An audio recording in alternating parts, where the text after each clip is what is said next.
Welcome to Cultic Cube, where we cube religiously. We make you better at cube and make your cube better. Creature lands, whether they animate into an assembly worker, an elemental, or all of the above, are powerful additions to the cuber's toolbox. This video aims to teach the drafter which of these are the highest picks for which decks, and to guide the curator to those that will best support their design goals. We will also break down the viability of a recently spoiled creature land featured in Modern Horizons.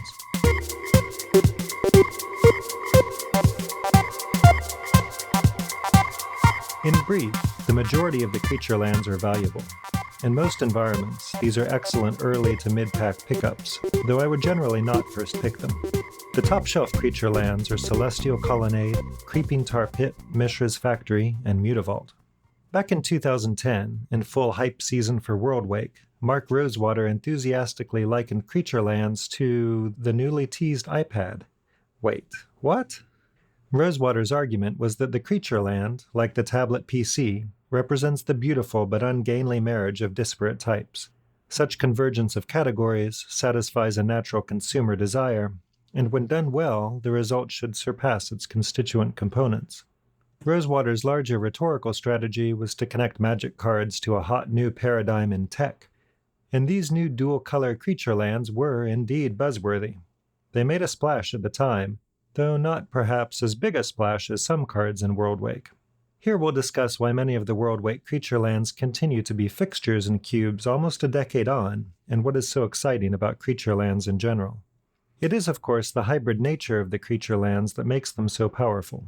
It is difficult for any of them to be actively bad, as while most have the drawback of entering the battlefield tapped, they have very few additional deck-building costs. At their most basic, these are lands that tap for mana like any other, so they occupy space that every deck is already priced into including. They additionally increase threat density without adding a spell. They allow you to run one more creature for free, in the sense that it does not occupy one of your precious 23-ish slots for spells. This is a particularly important characteristic in Cube, where your card pool should be comprised of 45 amazing cards, a huge percentage of which you would be perfectly happy to include in your deck. Thus, the creature land allows you to make another one of your draft picks relevant. Creature lands represent resilient threats that, when not used on defense, dodge sorcery speed removal. And whether on offense or defense, they are afforded more protection than the average creature by virtue of their land type. They are threats that can be neither countered nor thought-seized. They offer excellent wrath protection, and they can put additional pressure on strategies that hope to drop planeswalkers and then clear the board. As these cards are lands, they will never rot in your hand like a threat that you cannot cast might. One pays a very low opportunity cost to draft a creature land, and provided that you want the color that the land might provide, it should find its way into your deck. I have heard it claimed that aggressive decks do not want creature lands, but my experience has not borne this out. It is perfectly true that aggressive decks do not prefer to run lands that enter tapped, but aggro decks are very much interested in increasing their threat density, and in hardening themselves against sweepers. People have also argued that creature lands are too slow to be effective in metagames that favor aggro and combo. I agree that creature lands may go down slightly in value here, but recall that Celestial Colonnade's floor is an Azorius Guildgate. If you never find the mana or the time to activate it, it nevertheless remains a dual land. It is extremely difficult to craft a metagame in which that floor is actually bad. In short, pick the creature lands highly, and jam them in just about any deck where the color conditions make sense. The major downsides to the creature lands are that most enter tapped, that they are not fetchable, and that the duals are of indifferent value when supporting a splash, as it is often difficult to find another mana of the splash color to animate them. There have been 27 creature lands printed to date. I want to discuss the most powerful of these, then those that are very good, and then close with a quick survey of those whose application is more niche. The 4 best creature lands are, in my opinion, Celestial Colonnade, Creeping Tar Pit, Mishra's Factory, and Mutavault. Colonnade, more than almost any other creature land, presents a real threat, inasmuch as it is a Serra Angel. The fact that it is evasive is extremely important.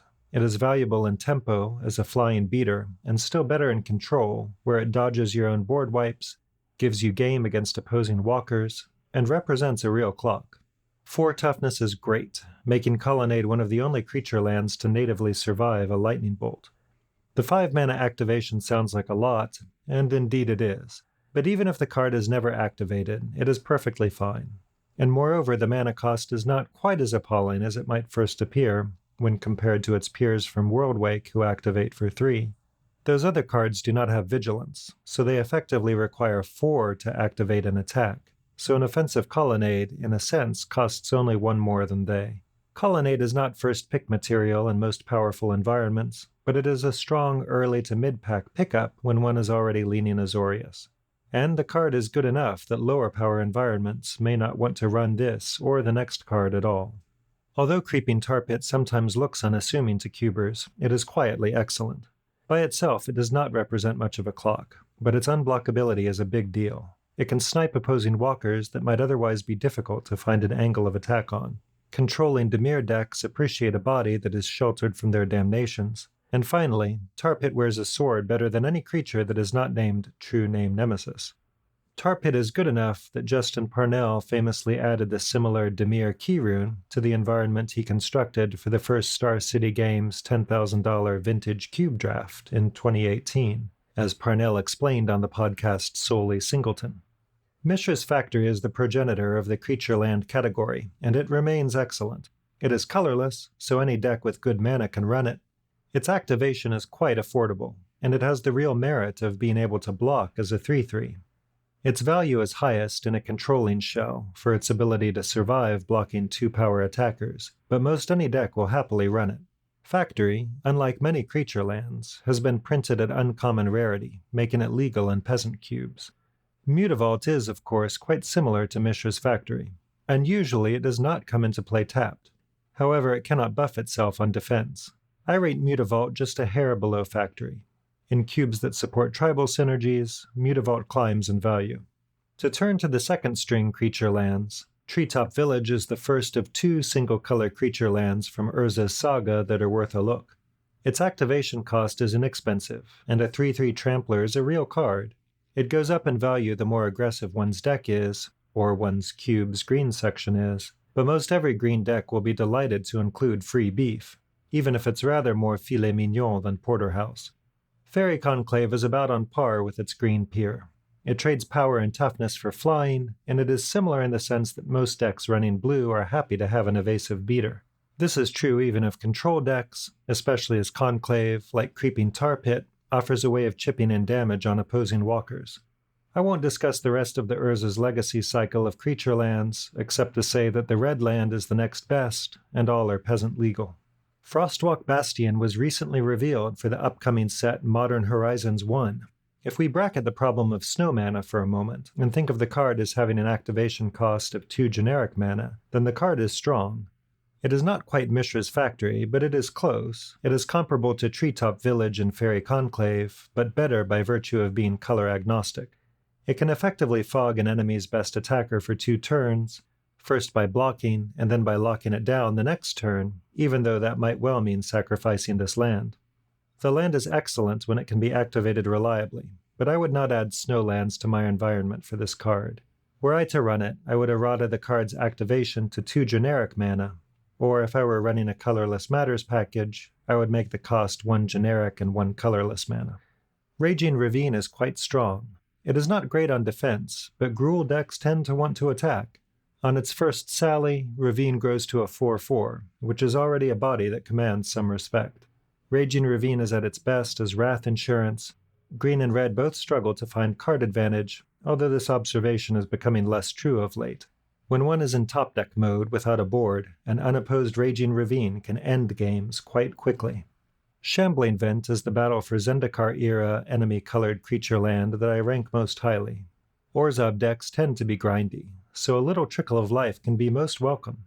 Also, the fact that the body has 3 toughness is important, as it can eat pikers. I have seen this card single-handedly shut aggressive decks out of games. Stirring Wildwood is a worthy inclusion in Selesnya decks. The card looks better on paper than it performs in practice. Attacking for 3 without evasion or trample is not amazing. But recall as ever that as long as you are willing to include a Guildgate in your mana base, the rest of the text on the card can only be upside. Moreover, Wildwood is a nightmare for the sort of deck that leans on Lingering Souls to close games. I don't want to spend a great deal of time on the remainder of the creature lands, except to mention a few that might be good fits for certain specialized environments. Hostile Desert is tech I picked up from the good people at Riptide Lab, and that I ran in my modern power level cube for a bit, where I had 2 copies of each fetch land, as well as some dredge shenanigans. Desert was fun there, but I caution that the card only makes sense to me at very low power, and even then most decks will not have any use for the card. Moth Nexus sees some play in cubes that go in for poison, as well as low power and combat-centric cubes that run pump spells. Its older cousin, Moth Nexus, is fine. It's a more fair card, and it is pretty low impact in my experience, as a flying man is not typically worth a card, except here it is a land, of course, and it can block as a wind drake. Zoetic Cavern is quite unusual for being a morph land.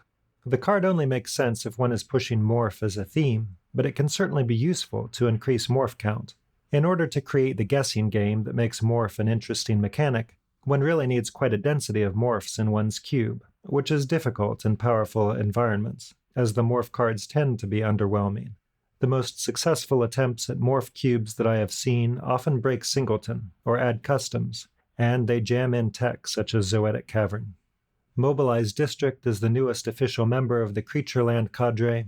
I comment on the card entirely without the benefit of direct experience. The card may be better than it looks in EDH cubes that really buy into the legendary supertype, or cubes that embrace the War of the Spark ethos of extremely high planeswalker density. Still, even in environments that cater to the card, not every deck will be particularly interested in it. My guess is that one wants to be able to somewhat reliably reduce its activation cost by 2 mana in order to feel excited about the card. I have put together a short playlist of videos that explore cube design in the context of specific contentious effects or mechanics. Click the playlist link at top left to keep hanging out and chatting cube.